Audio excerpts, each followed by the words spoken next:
after this.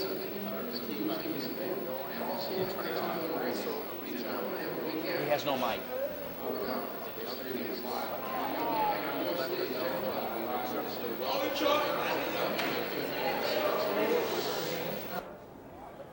How are your batteries doing? Norris? How are your batteries? They're getting a lot of crackle on the mic. Well, let's bring it down. Where are you going?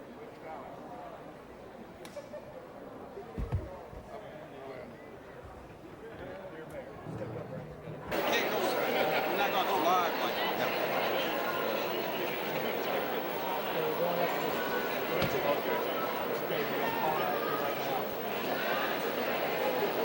Okay, give me headset. You got it. Headset. Has joined us now live. Mary Young, last I looked, we're about 8 percentage points ahead of Roy Barnes. Yeah. We've always thought that. I've never been in doubt about that. We're hanging though. I go to bed early. Long night for me.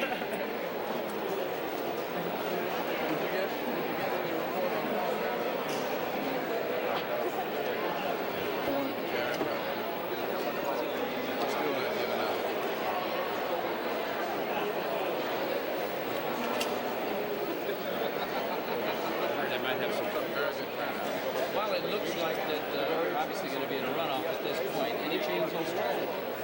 Not much. I think that we would go ahead with a strategy that our strategy has been basically to say to the people of Georgia that we want to educate the children. We want to see to it that there are job opportunities not only in the metropolitan Atlanta area but all over the state of Georgia.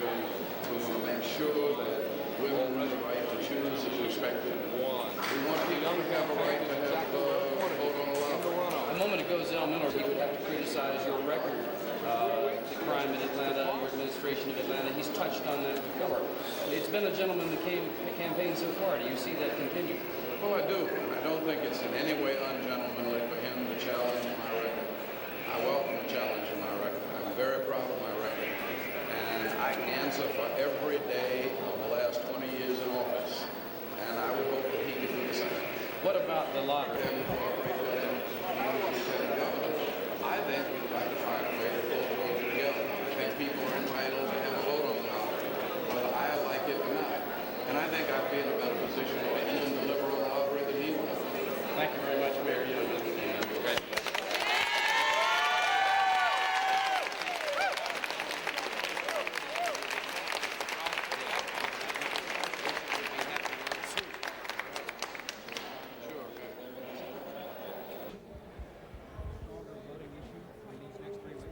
Well, it's already an issue, and I didn't do it. I think the Louisiana legislature did it. And once Louisiana took the position that they did, there was, I think, a natural concern amongst women that I had always addressed. And I think that you have to respect the women's right to choose when and how they give birth to children. Mr. Mayor, we saw some tremendous turnouts in predominantly black communities, such as Southwest Atlanta, that turned out almost 80% for you. In Savannah, we saw a couple that had 50 to 60% turnouts. In Athens, pretty much the same story. The question now is, it's always said that a Super Bowl team has a harder time defending its title and coming back the second time and doing it again. Are you going to be able to get that same electorate out? Well, I think we'll get that out and more. Because what I think happens is this was an early primary, and people, always do better as it narrows down. And of course, this was the first run we have had. First time I'd run a statewide get out the vote effort, and it ran pretty good. And I really am pleased with people in Savannah, the minister's organization, Bob James and his organization, all of those folks that worked, our staff there, that worked together, the historic preservationists, the environmentalists, all of the people who came together behind my campaign. And we're going to build on that. And we should do even better in 3 weeks, and we should do even better in November. Because in November we will have also the Olympics. that we will help to bring to Savannah. Mr. Mayor, we saw the candidate who was named by the Speaker as his candidate, and another one embracing many of the same conservative positions of Tom Murphy, go by the wayside tonight. Is this an example of the waning of the power of Tom Murphy? No, I don't think so. I think that Tom Murphy's power is still very much there, but even Tom Murphy's power in a mass election is subject to the power of name recognition. And I think that Zell Miller has run statewide before many times. While I haven't run statewide, I've been in the national news off and on for the last 25 years. And so you had two people who had very, very good name recognition. But without candidates with that kind of statewide name recognition, then the influence of the legislature is still the dominant influence in the state. Zell Miller's been in the same job for 16 years, pretty much a figurehead job, and that most people say is a figurehead job. It didn't have to be a figurehead job. You see, you have a full-time salary, you have a full-time staff, and you have a job to do 40 days out of the year. That leaves you 325 days to be creative. Well, if he didn't know what to do with those 325 days, what's he going to do with the 365 days as governor? Planning to exploit this more and more in the No, campaign? I think it's just a question that the voters have to ask. I mean, you look at what I've done. People said, well, he traveled, yes, but I traveled and I brought back banks, I brought back direct airline connections, I brought back factories. Well, he stayed at home, and we still have a crime problem, but we computerized the police force, we gave 9mm weapons to all of the police, we increased their salaries by 60%, and we increased the police force by almost 30%. And we have a 48% better record of solving crimes, and we're probably number one in the country in terms of solving crimes, and our arrest record is up about 28%. So what went wrong? Well, maybe it was the fact that there were not enough jails to keep the prisoners in that we arrested. Well, the jails are not my problem. The jails were a state assignment.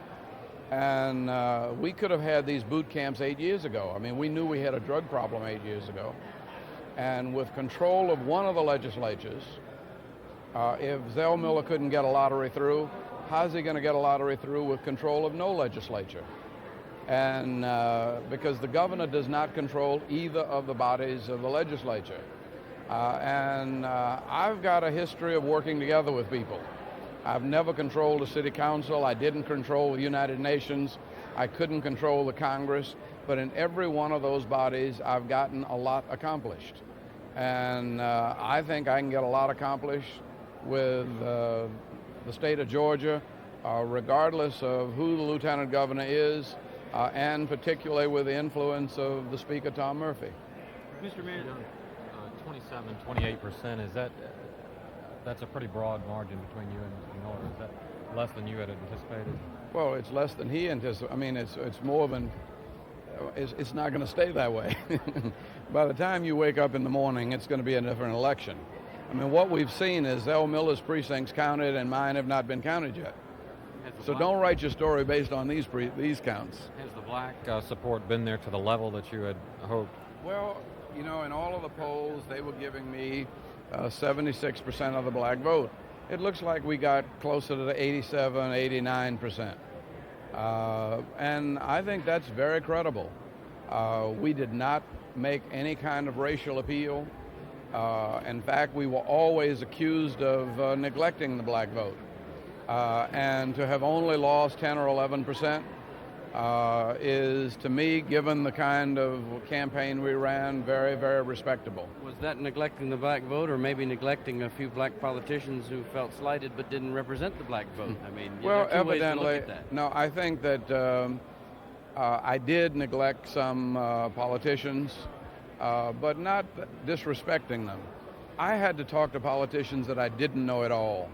And so I had to trust people who knew me and people who worked with me to work with me, even though I wasn't giving them the kind of attention that maybe I could in a mayor's race. Well, what does that say for those supporters? I mean, that's a strong home team, isn't it? Well, a strong home team gave me almost 90% of the vote, and that's pretty good.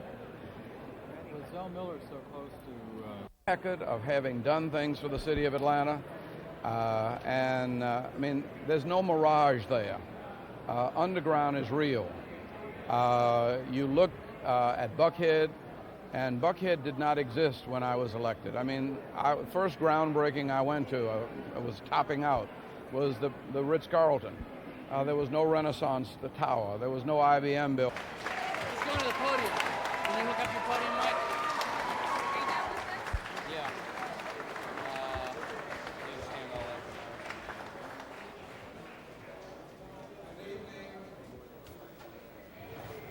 May I have your attention, please?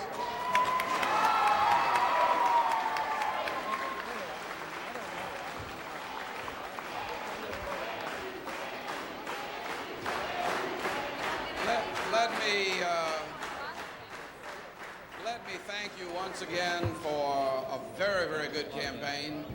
I don't know anything that I changed. I see Clark County and the Athens group here. Let me thank you all for helping us to carry Clark County. And I don't know whether I see anybody from Dougherty County here, but we also carry Dougherty County. And we were running pretty close in Columbus or Muskogee County. Hancock County we carried. Okay, very good. And the problem is that we're not getting much in the way of results on either Fulton County or Chatham County, the two most populous counties. And I haven't even heard much on Richmond County. So what we'd like to do is thank you for this evening and say that if you can take an early lunch hour tomorrow and get back here about 11 o'clock, we'll probably have a press conference then, and we'll make a complete statement about where we go from here, and hopefully you can spread the word and bring a few other folks with you and get a good night's sleep, because I still have to start at 7 in the morning thanking the voters and trying to help us raise enough money for these next 3 weeks. So thank you very much, and we'll see you at 11 o'clock tomorrow. That is, we'll see all of our friends at 11 o'clock tomorrow. Our full-time volunteers and paid staff, 2 or 3 of you. Sure. Bye. See you as usual, 8 o'clock. And we thank you very much for a wonderful evening and for bringing together so many people. Good night and God bless you.